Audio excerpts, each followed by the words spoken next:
In March 1923, Japan began their next class of submarines. These were the four boats of the 2,135 surface and 2,791 submerged ton I-1 class. Or is it pronounced E1? I'm sticking with I-1, sometimes known as the J1 or Junsen 1 type. Obviously, these were big submarines, heavier even on the surface than any contemporary destroyer I can think of. Wanting to get the best boats they could, they turned to the most successful builders of submarines at the time, Germany. But Germany wasn't allowed to build submarines after World War I can hear you say, ah, yes, about that. Germany helped them anyway. Speaking of politics, the recently signed Washington Naval Treaty basically said nothing about submarines. This was followed by the later London Treaty in 1930, which was really an addendum to the Washington Treaty, which stated none of the signing powers were allowed to build or acquire a submarine over 2,000 tons. However, by that point, these subs had already been built and acquired. Not so fast. The London Treaty also said each country was allowed to retain up to 3 submarines over 2,000 tons, but not exceeding 2,800 tons, a category they fit into. Except they kept all 4 of them. I'm getting ahead of myself here, so let's just table that for later. By the way, this is why the first videos I did were the treaties. So what did this weight buy them? Well, it bought them range. 24,000 miles, in theory at least. This was because they were meant to be cruiser submarines. That is to say, they were meant to scout well ahead, looking for the enemy and attack its warships, softening them up for the great decisive battle and reporting back their location. This also explains their relatively large 140mm deck gun. Sounds great. Then reality started hitting. The first problem they ran into was their engines. Remember that German part? Like pretty much everyone else that worships at the altar of German diesels, their idol nearly fell over on them. Chronically breaking down, maintenance heavy, which means lots of spare parts needs to be kept on hand. Difficult to work on, difficult to get parts for, loud, and underperforming. Any one of those things could have been catastrophic for a lone submarine operating far from home. So, in the early 30s, they had to have their entire powertrain replaced. Then there was their sonar. Originally fitted with a license-built copy of an American type, by the mid-30s, this was clearly obsolete.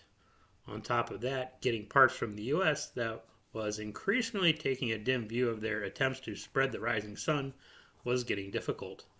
So it was replaced with the now standard domestic Type 93, easier to maintain and better performing than what had been replaced, but still roughly a decade behind Western sonar.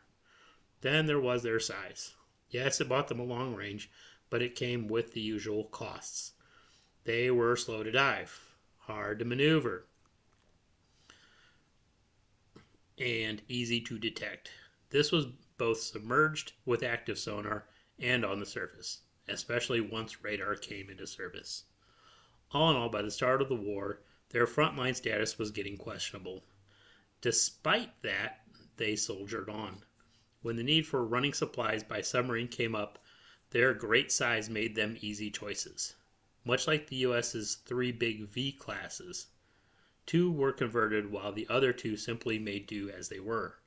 Not unsurprisingly, given how large, thus easy to detect, and awkward they were, along with their age and the technology gap, none survived the war.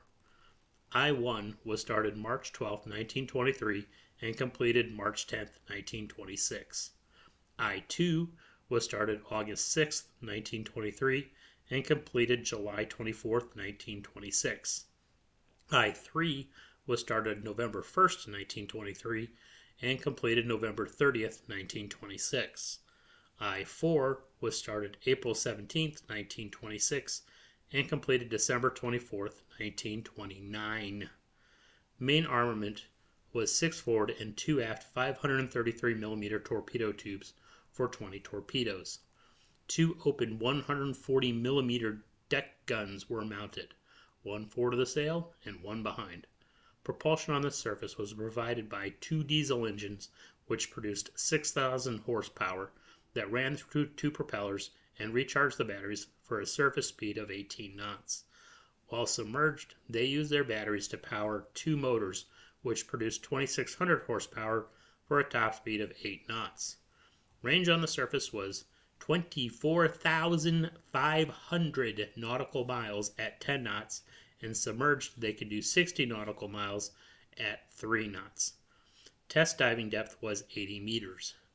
During modernization in 1930, I-1 and I-2's engines, motors, and batteries were replaced. During modernization in 1936, their American sonar was replaced with a Japanese set. From late August to early September 1942, I-1 and I-4 were fitted with a 46-foot Daihatsu barge after the sail in place of the rear gun to insert SNLF troops behind enemy lines and or carry supplies. The rear torpedoes were also removed to make room.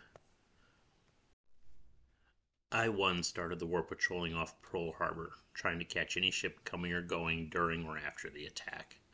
Northeast of Kahala Point on December 10th, she spotted Enterprise but was unable to attack. On the evening of December 30th, she shelled Hilo Harbor to little effect. She spent the first half of February 1942 back at Japan reprovisioning for her next deployment, the East Indies. In late February, while patrolling the Timor Sea, her starboard engine broke down, but undaunted, she continued her patrol around the East Indies and Western Australia until returning to Japan for repairs in late March. Having been in port during the Doolittle raid and with repairs and training completed in mid-June, she transferred to the Aleutians and patrolled there until the end of July, when she returned to Japan. From late August to early September, she was converted into a special operations sub. In early September, she left Japan and headed south. Having loaded supplies at Rabaul on October 3rd, she used her barge to resupply the troops on Goodenough Island and then returned to Rabaul. In late October, she deployed northeast of the Solomons in support of the Battle of Santa Cruz. While doing so, near the end of the month, her starboard engine broke down again and she headed back to Japan for repairs, arriving in late November. With repairs completed in early January 1943, she again headed south, arriving at Truk in the middle of the month. Filled with supplies, she headed to Guadalcanal to try to resupply the troops there. Surfacing off Camimbo Bay on the evening of January 29, 1943, she found herself right near the New Zealand torpedo boats Kiwi and Moe. Heavily damaged by gunfire and depth charges, she was beached with her bow sticking out of the water. Despite several attempts to scuttle her there, she stayed, a treasure trove for Allied intelligence. Post-war, some fool tried to blow her open to find treasure, forgetting she still carried live torpedoes. I-2 also started the war patrolling off Pearl Harbor. On December 30th, she shelled Kahului and then returned to Japan for refit. With refit completed in mid-February, she spent the rest of the month and most of March patrolling the East Indies as Japan overran the area. Next, in the first couple weeks of April, she went west and patrolled off Sri Lanka in support of the Indian Ocean raid and then returned to Japan, arriving at the end of the month. With refit complete in mid-June, she sailed to the Aleutians and patrolled there until mid-July when she returned to Japan. With the armored sleeve having failed to wipe the Americans off Guadalcanal in August, at the start of September, she was sent south to make multiple supply runs to Starvation Island by towing a 45-foot barge, a role she took up at the start of October. A submarine towing a barge. With Guadalcanal lost at the start of 1943, she began evacuating troops until the end of February when she returned to Japan for refit. Retreat now being the order of the day, in late May she again headed north and began evacuating troops from the Aleutians and patrolling there until early December when she again returned to Japan for refit. With upkeep completed in mid-March 1944, she again headed south, intent on running supplies from Rabaul to New Guinea. While passing through the Bismarck Sea on the morning of April 7, 1944, she was detected and sunk by the destroyer Softly. I-3 joined her sisters in patrolling Hawaiian waters at the start of the war. On December 30th, she sailed Kauai before returning to Japan at the start of February 1942. With refit complete in mid-February, she headed south to operate off the southwest coast of Australia until mid-March. After resupplying at Penang, she spent the first half of April in the Indian Ocean supporting the Indian Ocean raid before returning to Japan at the end of the month. With her overhaul completed in mid-June, she headed north and patrolled the Aleutians until late July when she returned to Japan. At the beginning of September, she left Japan and headed south, her new mission being to run supplies to Guadalcanal. Northeast of Kamimbo Bay on the morning of December 9, 1942, while on one such run, she surfaced only to find PTs 59 and 44 waiting for her. PT 59 promptly sunk her with 2 torpedoes. I-4 joined her sisters in patrolling off Hawaiian waters at the start of the war. Having sunk one ship there at the start of January, she made her way back to Japan for refit. In early February, she left Japan and headed south to cover the conquest of the East Indies until early March when she arrived at Penang. From there, she spent the first half of April patrolling near Colombo to support the Indian Ocean raid before returning to Japan at the start of May. Again, like her sisters, from mid-June to the end of July, she headed north and patrolled the Aleutians, returning to Japan at the start of August. At the start of September, she also headed south, but instead of immediately being fed into ferrying supplies, she was sent to patrol between Espiritu Santo and Guadalcanal.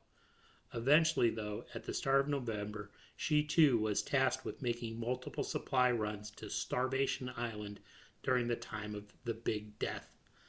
On the morning of December 21, 1942, while sailing through St. George's Channel, she was spotted by the submarine Sea Dragon, which sunk her.